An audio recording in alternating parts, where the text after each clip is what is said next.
Hello my dear students, welcome back to my channel. Class 12 accountancy का आज हम लोग एक इम्पॉर्टेंट चैप्टर करने वाले हैं जिसका नाम है फाइनेंशियल स्टेटमेंट एनालिसिस। तो देखो पहले क्या होता था, अभी भी दो पार्ट में आपका अकाउंटेंसी क्लास 12 का डिवाइडेड है। एक होता है पार्ट ए और पार्ट बी। पार्ट ए में आपका पार्टनरशिप आ जाता है और कंपनीज अकाउंट आ जाता है। पार्ट बी में आपका comparative common size, ratio analysis and cash flow statement.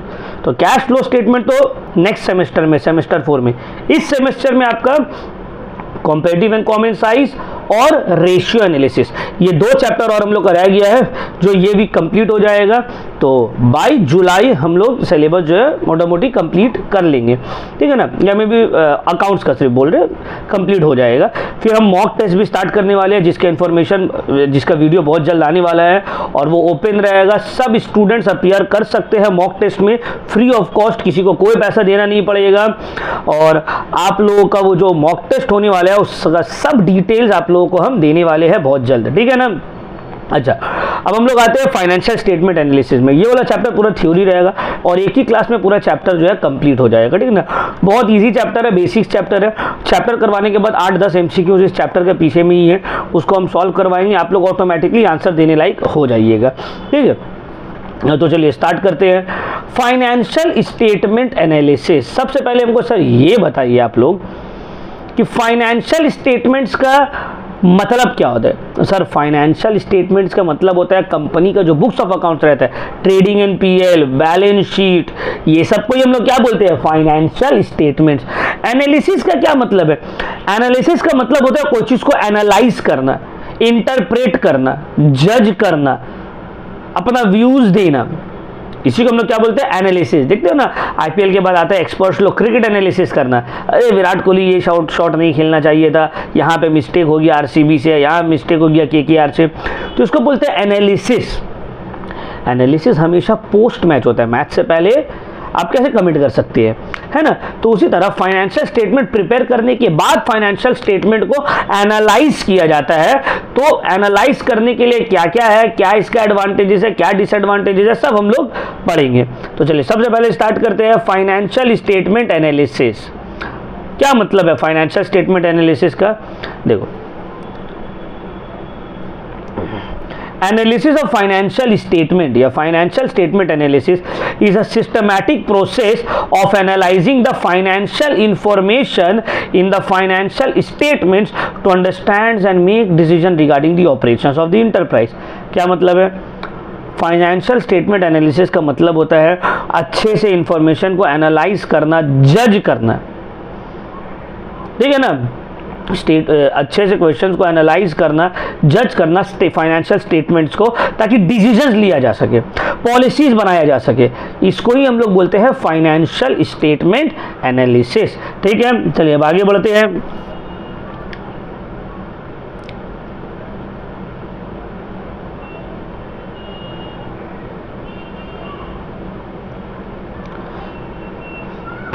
Tools और techniques of financial statement analysis.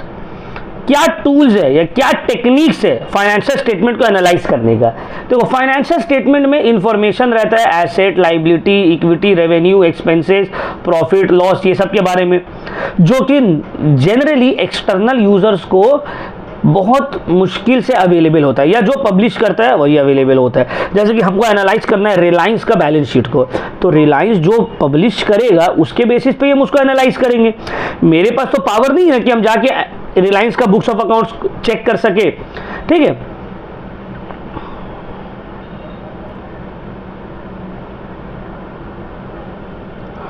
तो देखो commonly use tools financial statement को एनालाइज करने के लिए, commonly use tools financial statement analysis का क्या क्या है। Number 1 comparative statements. क्या है, नंबर 1 कंपैरेटिव स्टेटमेंट्स। हम कंपैरेटिव स्टेटमेंट में दो चीज आता है, एक आता है कंपैरेटिव बैलेंस शीट एंड दूसरा आता है comparative statement of profit and loss. तो पहला टूल कंपेयर, ये सब क्या होता है, ये सब के ऊपर अभी सम्स भी हम लोग बनाने भी सीखेंगे। अभी आपको नाम याद रखना है कि फाइनेंशियल स्टेटमेंट एनालिसिस का टूल्स क्या क्या है। नंबर 1 कंपैरेटिव स्टेटमेंट्स, मतलब कंपैरेटिव बैलेंस शीट और comparative statement of profit and loss. Number 2 common size statement, number 3 ratio analysis, number 4 cash flow statement. ये 4 ऐसा टूल्स है जिसके थ्रू हम लोग फाइनेंशियल स्टेटमेंट को एनालाइज करते हैं। चारों के ऊपर चैप्टर्स है। कंपेरेटिव, कॉमन साइज और रेशियो तो इसी सेमेस्टर में करेंगे और कैश फ्लो नेक्स्ट सेमेस्टर में करेंगे, ठीक है। In addition to the above हम लोग फंड फ्लो स्टेटमेंट और ट्रेंड एनालिसिस या ट्रेंड परसेंटेज को भी हम लोग फाइनेंशियल स्टेटमेंट एनालिसिस में जोड़ सकते हैं, लेकिन ये दोनों हम लोग के सिलेबस में नहीं है। ये आप लोग बीकॉम में करोगे, ट्रेंड एनालिसिस और फंड फ्लो स्टेटमेंट। तो टोटल देखो 6 हो गया यहाँ पे tools of financial statement analysis. को याद रखना, ठीक है ना, एमसीक्यूज में आएगा ये सब कि भाई व्हाट आर द टूल्स और techniques of financial statement analysis, comparative, common size, ratio, cash flow, fund flow and trend percentage, ठीक है। ये सब क्या क्या है, ये सब के ऊपर ऑलरेडी चैप्टर्स है, सब फाइनेंशियल स्टेटमेंट्स है। Next, what are the types of analysis, कितना टाइप्स में फाइनेंशियल स्टेटमेंट को एनालाइज किया जा सकता है। What are the different types of financial statement analysis. 4 category है फाइनेंशियल स्टेटमेंट एनालिसिस का, 4 कैटेगरीज है। There are 4 categories of financial statement analysis. Sir क्या क्या है वो? Number 1 external analysis, internal analysis, horizontal और डायनेमिक एनालिसिस, वर्टिकल और static analysis, ठीक है ना। इसके बाद इंट्राफॉर्म कंपैरिजन, इंटरफॉर्म कंपैरिजन, ये सब आ जाता है। चलिए हम लोग स्टार्ट करते हैं 4 types of financial statement analysis में। एक्सटर्नल एनालिसिस का क्या मतलब है समझिए। जब एनालिसिस ऑर्गेनाइजेशन का बाहर का कोई मेंबर करता है, ऑर्गेनाइजेशन का बाहर का कोई लोग, इंस्टीट्यूशन या ऑर्गेनाइजेशन कर रहा है, उसको हम लोग बोलेंगे एक्सटर्नल एनालिसिस। क्या बोलेंगे? External analysis. इंटरनल एनालिसिस का मतलब होता है जब फाइनेंशियल स्टेटमेंट को एनालाइज ऑर्गेनाइजेशन का अंदर का ही कोई मेंबर्स कर रहा है, जैसे कि एम्प्लॉइज, मैनेजमेंट, ये लोग खुद ही एनालाइज कर रहे हैं, इसको बोलेंगे इंटरनल एनालिसिस, ठीक है। अब देखो एक्सटर्नल एनालिसिस कौन कौन करेगा? एक्सटर्नल एनालिसिस कर सकता है इन्वेस्टर्स, कोई इन्वेस्ट करना चाह रहा है आपकी कंपनी में।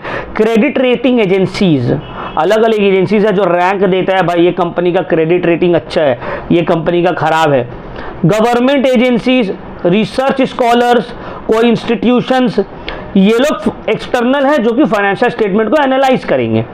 अब देखो एक्सटर्नल जो लोग रहते हैं जो एनालाइज करते हैं फाइनेंशियल स्टेटमेंट्स को, वो लोग डिपेंडेंट रहते हैं वो इंफॉर्मेशन के ऊपर जो ऑर्गेनाइजेशन के इंटरनल मेंबर्स दे रहे हैं।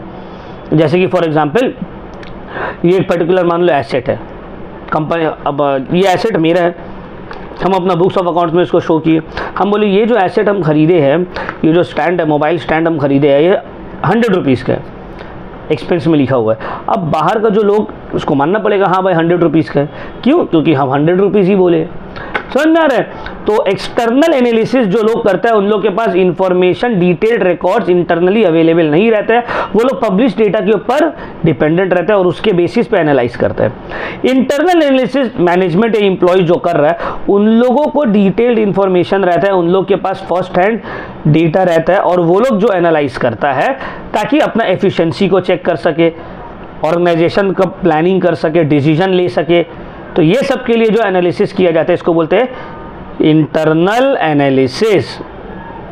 देखो एक्सटर्नल एनालिसिस कौन कौन करता है?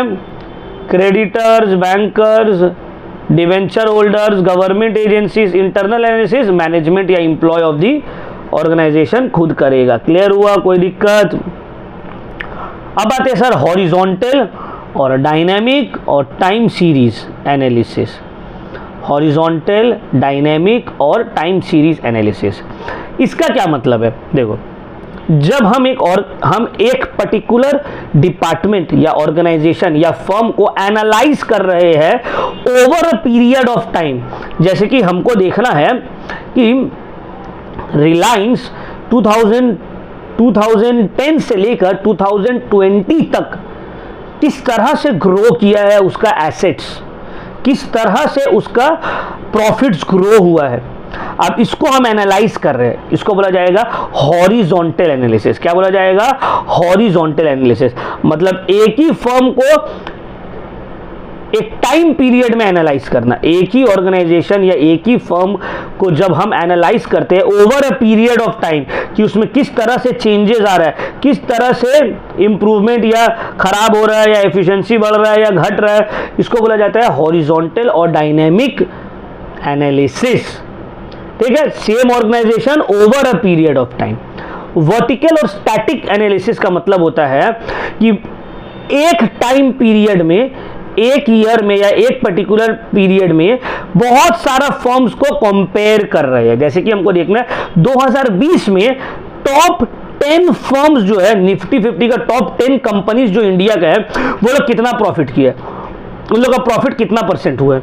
इसको बोलते हैं वर्टिकल एनालिसिस या स्टैटिक एनालिसिस या cross sectional analysis. Time period same है, फर्म अलग अलग है, इसको बोलते हैं क्रॉस सेक्शनल। सेम फर्म है, अलग अलग टाइम पीरियड में एनालाइज कर रहे हैं, इसको बोलते हैं टाइम सीरीज एनालिसिस। होपफुली आपको समझ में आया होगा, फिर भी एक बार एक्सप्लेन कर दे रहे हैं। हॉरिजॉन्टल और डायनेमिक और टाइम सीरीज एनालिसिस का मतलब होता है एक पर्टिकुलर फर्म को एनालाइज करना, उसका फाइनेंशियल स्टेटमेंट को एनालाइज करना over different periods of time, 5 साल, 6 साल, 10 साल एनालाइज कर रहे हैं सेम कंपनी को। स्टैटिक और वर्टिकल और क्रॉस सेक्शनल एनालिसिस का मतलब होता है कि एक ईयर में, एक टाइम पीरियड में अलग अलग फर्म को आपस में एनालाइज कर रहे हैं, कंपेयर कर रहे हैं, इसको बोला जाता है वर्टिकल और स्टैटिक एनालिसिस। ठीक है, क्लियर हो गया?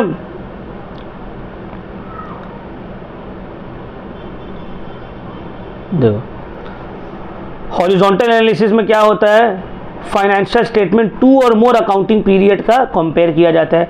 वर्टिकल में एक ही पीरियड का कंपेयर किया जाता है। ठीक है ना? हॉरिजॉन्टल एनालिसिस में सेम फिगर्स या सेम ऑर्गेनाइजेशन को डिफरेंट पीरियड्स में स्टडी किया जाता है।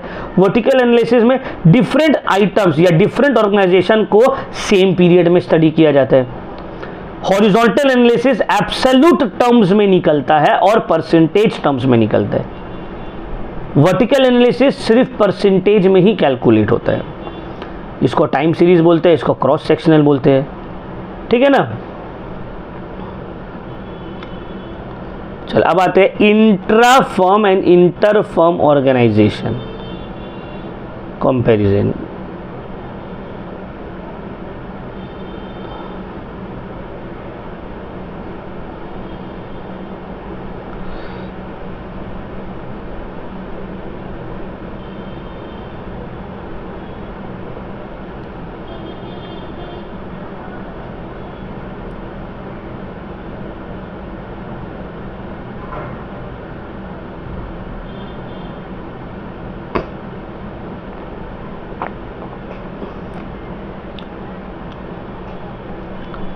ओ यार, रुक भाई।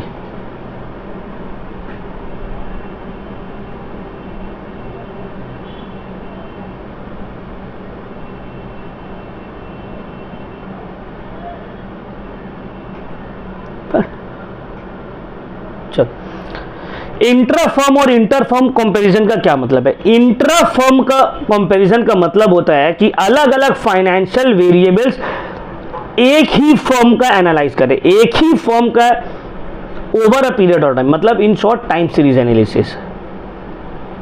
एक फर्म का फाइनेंशियल स्टेटमेंट्स को एनालाइज कर रहे हैं over the period of time. और इंटर फर्म का मतलब होता है अलग अलग ऑर्गेनाइजेशन का वेरिएबल्स को, आइटम्स को एनालाइज कर रहे हैं इन 1 ईयर। तो वही मतलब इंट्रा फर्म मतलब सेम फर्म, इंटर मतलब बहुत सारा, इसको क्रॉस सेक्शनल बोलते हैं जब बहुत सारा फर्म्स को कंपेयर कर रहे हैं। एक ही फर्म को कंपेयर कर रहे हैं तो टाइम सीरीज डेटा। ठीक है ना? ये ऑलरेडी वहां पे डील की है। अच्छा,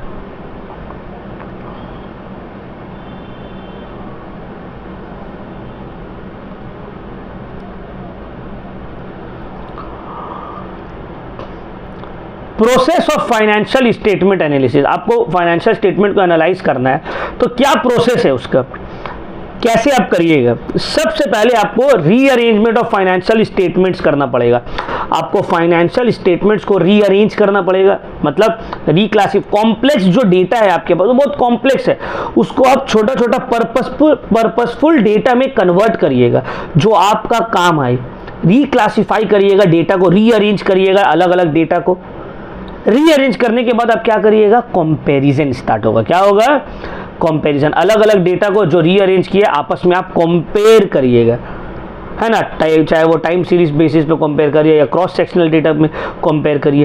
कंपेयर होने के बाद क्या होगा? आप एनालाइज करिएगा कि ये प्रॉफिटेबिलिटी कितना है, सॉल्वेंसी कितना है, एसेट्स कितना है, बढ़ रहा है या घट रहा है। एनालाइज कर लिए आप। कंपेयर करने के बाद आप इंटरप्रेट करिएगा। इंटरप्रेट मतलब आप अपना व्यूज दीजिएगा कि हाँ भाई ये कंपनी अच्छा है, ये कंपनी खराब है, ये कंपनी क्यों अच्छा है, ये कंपनी क्यों खराब है, ये कंपनी किस तरह से ग्रो करेगा, ये कंपनी ग्रो इसका बहुत तेजी से होगा या स्लो से होगा, ये सब आप एनालाइज करते हैं। ठीक है ना। एनालाइज करने के बाद आप इंटरप्रेट अपना जजमेंट देते हैं। तो ये हो गया क्या? Process of financial statement analysis, rearrangement of financial statements, comparison analysis और फिर इंटरप्रिटेशन। क्लियर हुआ पॉइंट? नेक्स्ट, इंपॉर्टेंस या पर्पस या एडवांटेजेस या significance of financial statement analysis क्या है? What are the importance, significance और purpose of financial statement analysis? चलिए स्टार्ट करते हैं। पहला है number 1, assessing the earning capacity और प्रॉफिटेबिलिटी। आपको कोई कंपनी का अर्निंग कैपेसिटी देखना है कि भाई ये आगे चल के कितना कमा सकता है या इसका प्रॉफिट कितना तक हो सकता है। ये एसेस करने के लिए प्रॉफिटेबिलिटी को या अर्निंग कैपेसिटी को एसेस करने के लिए आप फाइनेंशियल स्टेटमेंट को एनालाइज करते हैं। आपको पोटेंशियल पता चल जाएगा कंपनी का कि भाई पोटेंशियल कंपनी के अंदर है अच्छा अर्न करने का या नहीं। दूसरा है असेसिंग द मैनेजरियल एफिशिएंसी। दूसरा एडवांटेज है या सिग्निफिकेंस फाइनेंशियल स्टेटमेंट को एनालाइज करने का है कि आप मैनेजरियल एफिशिएंसी को एसेस कर सकते हैं। क्या मतलब है? मैनेजरियल एफिशिएंसी को एसेस करने का मतलब है आप चेक कर सकते हैं कि मेरा मैनेजमेंट सच में अच्छा परफॉर्म कर रहा है या नहीं कर रहा है। क्या मेरा मैनेजमेंट एफिशिएंट है या नहीं है? क्या मेरा मैनेजमेंट का डिसीजन ठीक साबित हो रहा है या नहीं हो रहा है? इसको हम लोग बोलते हैं assessing the managerial efficiency. Next आता है assessing the short term and long term solvencies of the enterprise. ये पॉइंट का मतलब है कि क्या एक ऑर्गेनाइजेशन सलाहियत रखता है, काबिलियत है कि वो शॉर्ट टर्म और लॉन्ग टर्म में हेल्प कर सके, डेट को क्लियर कर सके। अपना शॉर्ट टर्म में जो लोन ले रहा है या क्रेडिट ले रहा है तो क्या इसके सॉल्वेंसी है, पे कर पाएगा कि नहीं कर पाएगा। ठीक है, तो ये भी हेल्प करता है एनालाइज करने में इंटरप्राइज का कि इसका सॉल्वेंसी, डेट क्लियर करने का कैपेसिटी है या नहीं है। फिर inter firm comparison, financial statement को एनालाइज करके आप चेक कर सकते हैं कौन फर्म कितना अच्छा परफॉर्म कर रहा है, कौन अच्छा कर रहा है, कौन खराब कर रहा है। फोरकास्टिंग एंड प्रिपेयरिंग बजट्स, क्या मतलब है? फाइनेंशियल स्टेटमेंट को एनालाइज करने के बाद आप फाइनेंशियल स्टेटमेंट के एनालिसिस के बेसिस पे अपना बजट प्रिपेयर करते हैं, अपना बजट को फोरकास्ट करते हैं। ठीक है ना, मतलब इस ईयर मेरा बजट कितना होगा, नेक्स्ट ईयर मेरा बजट कितना होगा, कितना बजट मेरा हो सकता है। ठीक है, कौन सा मतलब कौन सा चीज़ में कितना हमको बजट लगाना है, किस में हमको बजट कम लगाना है, किस में हमको बजट ज़्यादा लगाना है। तो ये सब कैसे होगा? इंटर फर्म कंपैरिजन के थ्रू होगा, forecasting and preparing of budgets के थ्रू होगा। Explainable and understandable financial statement analysis जो है यूजर्स को हेल्प करता है एक पर्टिकुलर डिसीजन को समझने में, अंडरस्टैंड करने में। मैनेजमेंट को हेल्प करता है कि वो रीजन बता सके, एक्सप्लेन कर सके डिसीजंस का। फाइनेंशियल स्टेटमेंट्स एनालाइज करने से आप उसको अच्छे से एक्सप्लेन कर सकते हैं और समझ सकते हैं। ठीक है, तो ये सब जो है एडवांटेजेस है फाइनेंशियल स्टेटमेंट एनालिसिस का। अब uses of financial statement analysis, कौन किसका क्या काम आता है? पहला आता है सिक्योरिटी एनालिसिस। ये चेक करना, इन्वेस्टर सिक्योरिटी एनालिसिस के थ्रू चेक करता है क्या ये कंपनी का डिविडेंड पे करेगा, क्या कैपिटल जो लगा रहे हैं शेयर में, शेयर का दाम बढ़ेगा, क्या ये मेरा पैसा सेफ एंड सिक्योर तो है। समझ में आ रहा है? ये फाइनेंशियल स्टेटमेंट को बोला जाता है सिक्योरिटी एनालिसिस। तो फाइनेंशियल स्टेटमेंट एनालाइज करके आपका सिक्योरिटी एनालिसिस बाहर निकल जाएगा। फिर क्रेडिट एनालिसिस, जो क्रेडिटर्स लोग हैं वो लोग चेक करता है कि भाई इसका जो है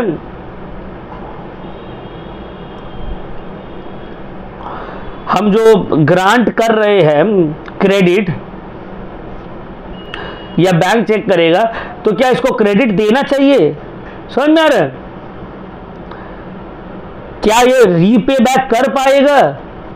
नेक्स्ट है डेप्ट एनालिसिस, ये ऑर्गेनाइजेशन चेक करता है कि भाई मेरा डेप्ट कितना है, ऑर्गेनाइजेशन के ऊपर कितना डेप्ट हो गया, बोरिंग कैपेसिटी कितना है।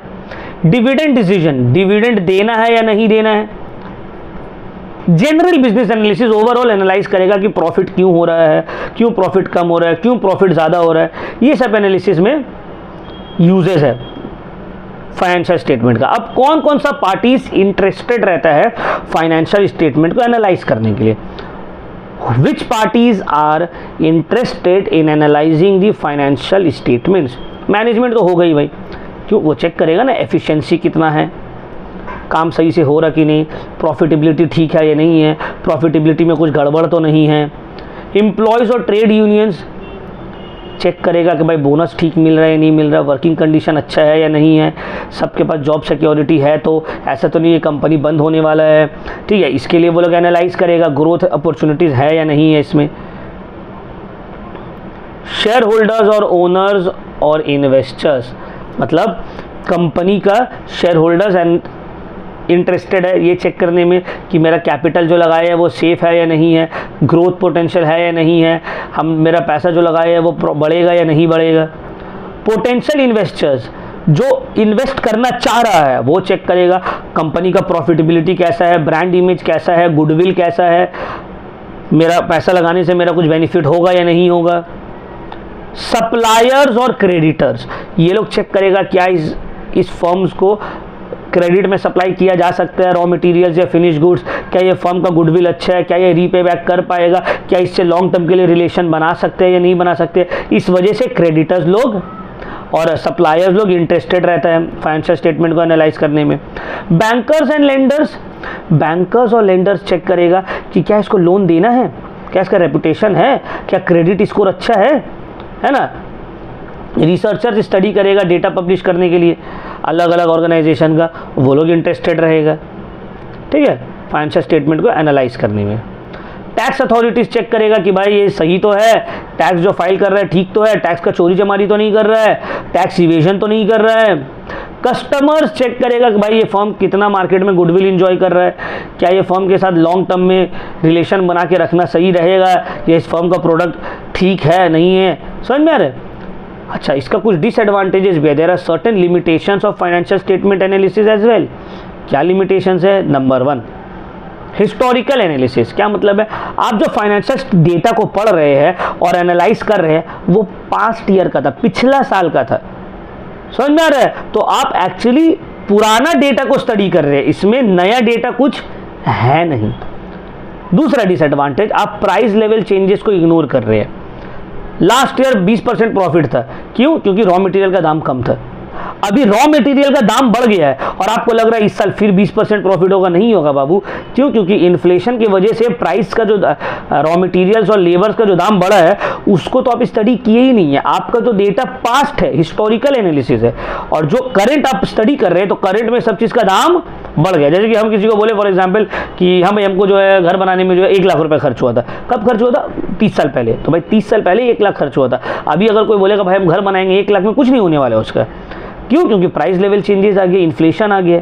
तो हिस्टोरिकल डेटा है, आप उसको स्टडी कर रहे हैं, जिसमें आप प्राइस लेवल चेंजेस को इग्नोर कर दिए हैं। क्वालिटेटिव एस्पेक्ट्स को इग्नोर कर रहे हैं आप। मतलब देखो, क्वांटिटी फिगर्स तो आप स्टडी कर रहे हैं, नंबर्स को तो आप पढ़ रहे हैं, लेकिन आप क्वालिटेटिव, जैसे कि कोई 20% प्रॉफिट कमाया, कैसे कमाया? चोरी तो नहीं किया, कस्टमर लोग को तो बेवकूफ़ तो नहीं बना के कमाया, है ना। ठीक है, प्रॉफिट अभी कम कमाया, लॉस में, लेकिन क्वालिटी प्रोडक्ट का बहुत अच्छा है, आस्ते आस्ते करके मार्केटिंग करके फैलेगा, प्रॉफिट बढ़ेगा। तो क्वालिटेटिव एस्पेक्ट्स फाइनेंशियल स्टेटमेंट में नज़र नहीं आता। इसलिए देखते हो ना, शार्क टैंक जो देखता होगा, बहुत सारा लॉस मेकिंग कंपनी है, फिर भी लोग उसमें इन्वेस्ट कर रहे हैं। क्यों? प्रोडक्ट का क्वालिटी बहुत अच्छा है, धीरे धीरे करके वो प्रॉफिट करने लग जाएगा। जैसे जोमेटो लॉस कर रहा था, अभी प्रॉफिट में है ना। ओला तो आज तक ही लॉस में ही रह गया है। तो बहुत सारा स्टार्टअप जो है वो एक्चुअली लॉस में है, बट लोग उसमें इन्वेस्ट इसलिए कर रहे हैं क्योंकि लोगों को उम्मीद है कि क्वालिटी अच्छा है, सर्विस का गुडविल अच्छा है, ये लोग जो है धीरे धीरे करके प्रॉफिट बनाने लगेगा।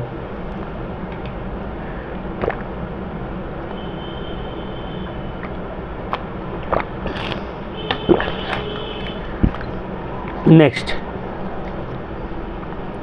Suffers from the limitations of financial statements. देखो आप फाइनेंशियल स्टेटमेंट को एनालाइज कर रहे हैं, फाइनेंशियल स्टेटमेंट बना कैसे है? फाइनेंशियल स्टेटमेंट बना है डेटा के ऊपर, एक्सपेंसेस इनकम्स के ऊपर।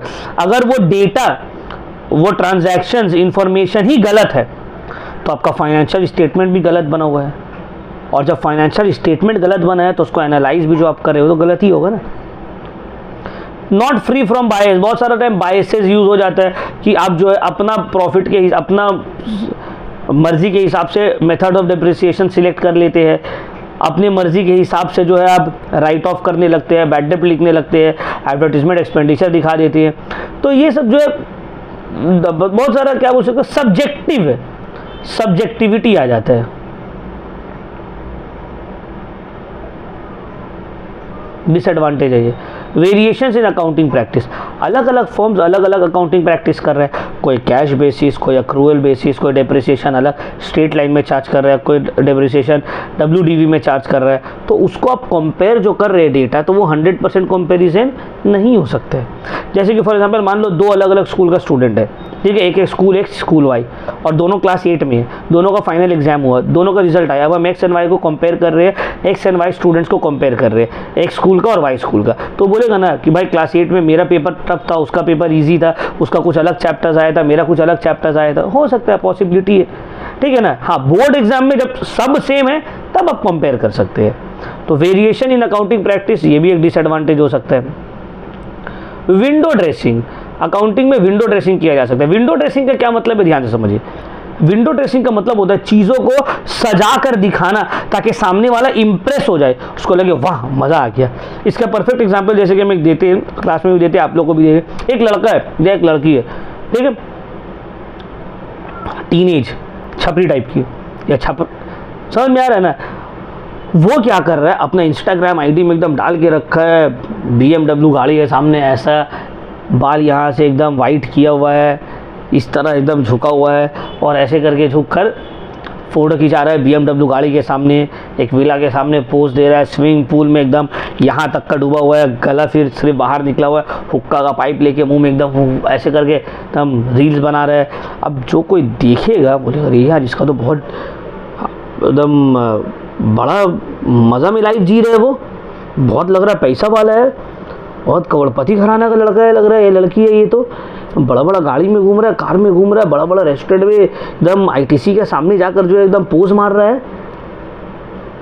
अब आपको देख के लग रहा है अरे तेरा ये तो बहुत पैसा वाला है। एक्चुअली में वो नॉर्मल से एक झुग्गी मोहल्ले में रहने वाला लड़का है, जिसका अपना घर नहीं है, किराया में रह रहा है, माँ बाप दोनों मजदूर है, बस दोस्त का उधारी वाला सामान यूज़ कर रहा है। कोई एक अजनबी का गाड़ी लगा हुआ है, जाके वहाँ पे फ़ोटो खिंचा ले रहा है, रील बना ले रहा है। ITC के अंदर कभी गया नहीं है, बाहर से सिर्फ रील बना लेता है, किसी के साथ सट के 1-2 बार चला गया, वेरी गुड वहाँ पे जाके हुक्का ऑर्डर कर दिया है, और जाके एकदम खूब रील्स बना रहा है, और उसको इंस्टाग्राम में ऐसे पोस्ट कर रहा है, लोगों को लग रहा है वाह क्या लड़का है, बहुत पैसा वाला है। इसको ही बोलते हैं विंडो ड्रेसिंग, ठीक है ना, लोगों को इंप्रेस करने के लिए झूठा झूठा चीज़ दिखाना। उसी तरह फाइनेंशियल स्टेटमेंट्स को भी बहुत सारा बार विंडो ड्रेसिंग किया जाता है। विंडो ड्रेसिंग का मतलब है उसको सजा कर दिखाते हैं आप, ताकि सामने वाला पार्टी जो है वो इंप्रेस हो जाए कि वाह भाई क्या चीज़ बनाए हो। क्लियर हो रहा है पॉइंट। आइडेंटिफाई सिम्टम, देखो बहुत एक और डिसएडवांटेज जो है फाइनेंशियल स्टेटमेंट एनालिसिस का, कि आप बीमारी तो पता कर लिए कि हाँ ये वेरिएशंस है, ये चेंजेस है, ये प्रॉब्लम्स है, लेकिन उसका डायग्नोसिस आप नहीं बताए कि ये ठीक कैसे होगा। समझ में आ रहा है। तो मैनेजमेंट को चाहिए प्रॉब्लम तो पता चल गया, प्रॉब्लम सुधरेगा कैसे, इसके ऊपर कौन फोकस कर रहा है, ये कैसे पता चलेगा। क्लियर हुआ पॉइंट। तो ये सब जो है डिसएडवांटेजेस है फाइनेंशियल स्टेटमेंट एनालिसिस का। ठीक है, तो ये हम लोग का थियोरेटिकल चैप्टर है, पूरा चैप्टर कंप्लीट। नेक्स्ट क्लास में हम comparative and common size statements पढ़ाएंगे एंड फिर रेशियो एनालिसिस। 3-4 क्लास मेरा उसमें लगेगा, 3-4 क्लास उसमें लगेगा, ठीक है। तो चलिए अब थोड़ा MCQs में आते हैं, इसी का 4-5 MCQs है, आप लोग कोशिश करिएगा, ठीक है, सॉल्व करने का। Which of the following is not an objective of financial statement analysis? इसमें से कौन सा, अच्छा नॉट वाला क्वेश्चन को एकदम ध्यान से देखना है, ठीक है ना, इसमें आप लोग मिस्टेक मत करिएगा, स्टूडेंट लोग मिस्टेक कर देते हैं। कौन सा नहीं है ऑब्जेक्टिव? टू डिटरमाइन लिक्विडिटी, हाँ सर ये तो ऑब्जेक्टिव है। Short term liquidity, long term liquidity determine करना, हाँ पढ़े, ये भी ऑब्जेक्टिव है। To determine profitability of the enterprise, हाँ सर ये भी ऑब्जेक्टिव है। To assess the variations in accounting practice of the business followed by different enterprise, नहीं सर ये तो ऑब्जेक्टिव नहीं है। कौन कौन अलग अलग प्रैक्टिसेस कर रहा है ये पता लगाना थोड़ी ऑब्जेक्टिव है फाइनेंशियल स्टेटमेंट एनालिसिस का, ठीक है। Which of the following is not a limitations of financial statement analysis? कौन सा लिमिटेशन नहीं है? विंडो ड्रेसिंग तो है, अभी छपरी वाला एग्जाम्पल दिए। प्राइस लेवल चेंजेस इग्नोर कर रहे हैं, हाँ सर ये भी है लिमिटेशंस। सब्जेक्टिविटी मतलब बायसनेस, हाँ सर ये भी है, अभी पढ़ा है। इंट्रा फर्म कंपेरिजन पॉसिबल, ये कोई लिमिटेशंस तो नहीं है, ये तो एडवांटेज है, ठीक है। Which of the following is the limitations of financial statement analysis? कौन सा लिमिटेशंस है?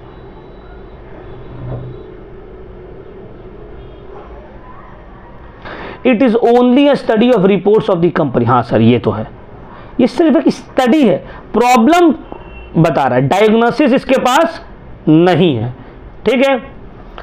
Analysis of financial statement for 2 और मोर इंटरप्राइज, इसको क्या बोलते हैं? 2 या 2 से ज्यादा इंटरप्राइज का कर रहे हैं, तो ये होगा क्रॉस सेक्शनल, है ना, या इंट्रा फर्म, क्रॉस सेक्शनल या inter firm comparison. Analysis of financial statement is significant for all of this, सभी के लिए है सर ये। Which of the following is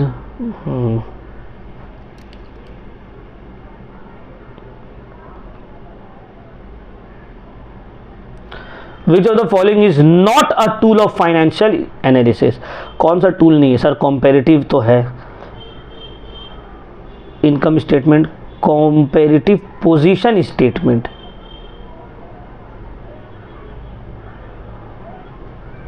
statement of profit and loss, cash flow, ये थोड़ा ना ये होगा इसमें कुछ एरर है, ठीक है। कंपैरेटिव स्टेटमेंट तो है, इनकम स्टेटमेंट या कंपैरेटिव बैलेंस शीट, ठीक है, और कैश फ्लो स्टेटमेंट भी है। Statement of profit and loss ये टूल नहीं है, टूल में क्या था? Comparative, common size, ratio, cash flow, trend और फंड फ्लो।